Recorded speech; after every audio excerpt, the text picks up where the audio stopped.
Welcome to Killshot Bot's tutorial on the auto-positive stop-loss feature. This feature helps you secure profits and minimize risks by automatically adjusting your stop-loss as your trade's value increases.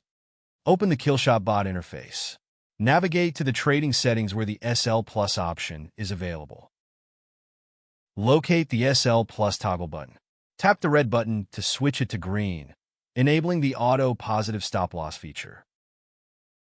Next, set your target percentage for when you would like the stop-loss to change to a positive position.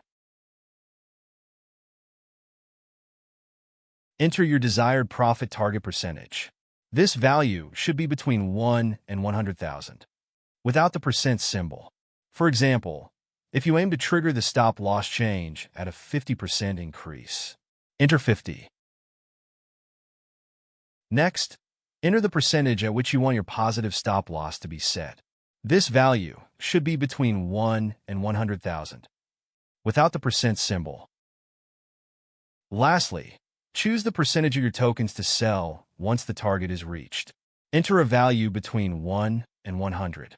Once configured, the auto-positive stop-loss feature will automatically manage your trades, dynamically adjusting the stop-loss to lock in profits as your asset's value increases. This ensures smarter and safer trading, allowing you to protect your investments and secure gains effectively. Thank you for watching. Happy trading with Killshot Bot.